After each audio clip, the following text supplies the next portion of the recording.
उसका हॉस्पिटल कम चलता है, केवल सरकारी योजना के माध्यम से ही चलता है। उसको लग रहा है कि मैं बंद हो जाएगा, तो वो भगवा जैकेट सिला ली और जब ऑफिस में जाता है तो वो ही पहन के जाता है। मैं भी इस देश का नागरिक हूं और मेरी भी एक पर्सनल लाइफ है। मैं उसमें कैसे रंग की जैकेट पहनता हूं, कैसे रहता हूं, कैसे रंग का कुर्ता पहनता हूं, इस पे कोई टिक्का टिप्पणी करता है तो मेरे अधिकारों का हनन है।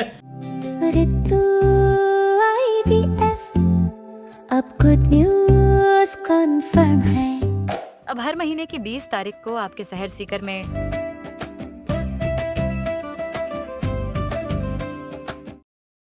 एक मेरे सीकर में डॉक्टर है, उसका हॉस्पिटल कम चलता है, केवल सरकारी योजना के माध्यम से ही चलता है। उसको लग रहा है कि मैं बंद हो जाएगा, तो वो भगवा जैकेट सिला ली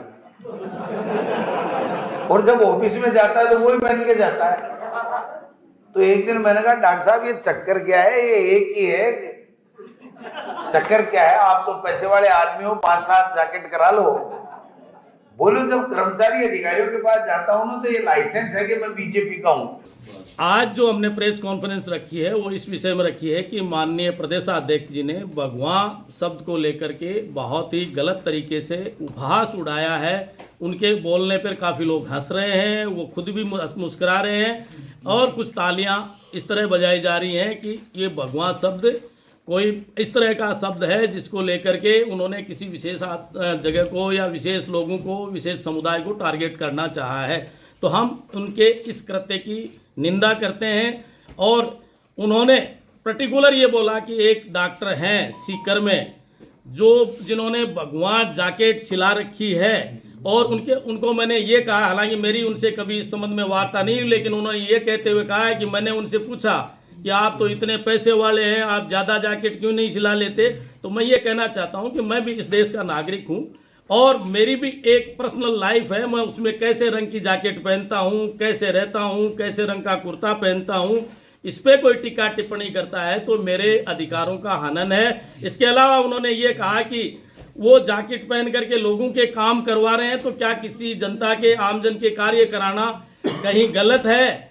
तो वो इस तरह की टिक्का टिप्पणी कर सकते हैं। लोगों की सेवा करना हम जो सार्वजनिक जीवन में लोग हैं उनका एक धर्म है और उसी के तहत मैं लोगों के पास जाता हूं। जो वेशभूषा मैंने धारण कर रखी है मैं उसी में जाता हूं, उस पर उनको ऐतराज नहीं होना चाहिए। इसके साथ साथ उन्होंने एक अस्पताल जिसका मैं ट्रस्टी हूं, जो ट्रस्ट का अस्पताल है, उसका नाम लेते हुए ये कहा है कि उनका अस्पताल बंद हो जाएगा, इसलिए उन्होंने ये इस तरह का कर रखा है। तो मैं ये उनको कहना चाहता हूं कि उन्होंने कहा सरकारी योजनाओं की वजह से चलता है, तो मैं ये कहना चाहता हूं कि क्या सरकारी योजनाओं का लाभ अस्पतालों को, आमजन को नहीं देना चाहिए? अगर आमजन को दे रहे हैं, फायदा कर रहे हैं, तो उसमें इस तरह की टिक्का टिप्पणी करने की कहाँ आवश्यकता है? कि एक किसान के बेटे का सार्वजनिक टिक्का टिप्पणी कर कांग्रेस प्रदेशाध्यक्ष द्वारा किया जाना अति निंदनीय है। मेरी वेशभूषा पर मेरे टिप्पणी करना मेरे मूल अधिकारों का हनन है। क्या कांग्रेस प्रदेशाध्यक्ष ये तय करेंगे कि मैं किस रंग की जैकेट पहनूं, मेरे पास कितनी जैकेट हैं, या मैं कितना गरीब या अमीर हूं? लेकिन इससे भी ज़्यादा महत्वपूर्ण बात यह है कि भगवा रंग, जिसको केसरिया रंग भी बोलते हैं, का अपमान करना का हक माननीय को किसने दिया? जो रंग भगवा केसरिया मूल रूप से एक ही हैं और दोनों रंगों का अर्थ त्याग, बलिदान, साहस, ज्ञान, पवित्रता। भगवान एक व्यापक शब्द है जो साधुओं के वस्त्र, ध्वज से जुड़ा हुआ है। आध्यात्मिकता, वीरता का प्रतीक है। जैसा कि भारतीय तिरंगे में भी ऊपरी पट्टी केसरिया रंग या भगवा रंग की है। शिवाजी महाराज का ध्वज भी भगवा था। यह संन्यास, तपस्या, ज्ञान, शुद्धता और आत्मनियंत्रण का तरीका और प्रतीक है जिससे साधु संत योगी धारण करते हैं। यह सनातन धर्म का शाश्वत प्रतीक है। भगवा रंग भारतीय संस्कृति और इतिहास में गहरे अर्थ रखता है। भगवा रंग को टारगेट कर जो उपहास माननीय ने किया है उससे मेरा नहीं, भारतीय संस्कृति, साधु संतों, सनातन देवी देवताओं, राष्ट्रीय ध्वज आदि को अपमानित करने का कृत्य किया है। आमजन इस कृत्य से आहत है। मैं किसी अस्पताल का ट्रस्टी हूँ और अगर वो अस्पताल सरकारी सेवाओं में या सरकारी योजनाओं में सेवा देता है तो इसका दर्द कांग्रेस के प्रदेशाध्यक्ष को क्यों है? क्या कांग्रेस प्रदेश अध्यक्ष ये चाहते हैं कि सरकारी योजनाओं का लाभ आमजन को ना मिले? मैंने अभी लक्ष्मणगढ़ विधानसभा के कुछ गांवों का दौरा कर गांव के लोगों में सरकारी योजनाओं की चर्चा की, उनके दुख दर्द को समझा। इतने में ही उन्हें अखर गया, क्या मुझे और मेरी पार्टी के लोगों को लक्ष्मणगढ़ विधानसभा में आम लोगों तक जाना ही उन्हें गवारा नहीं है?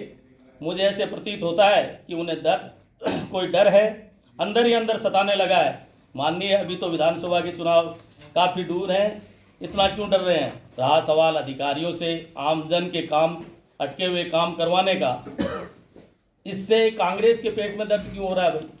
मेरे पिता साधारण किसान थे, ज़्यादा पढ़े लिखे नहीं थे, फिर भी जीवन के में कैसे दूसरों के साथ आदर किया जाता है, कैसे जीना है, कैसे जीवन में उच्च आदर्श स्थापित करने हैं, मुझे अच्छी तरह सिखाए हैं। उन्हीं के आदर्शों पे चल रहा हूँ और आगे भी चलता रहूँगा। चाहे कितने भी बाधाएं आप पैदा करें, चाहे जैसी टीका टिप्पणी करें, मैं अडिग हूँ, अडिग रहूँगा। आमजन की जितनी सेवा हो सकती है मेरे से करने की कोशिश करूँगा। जय हिंद, जय भारत।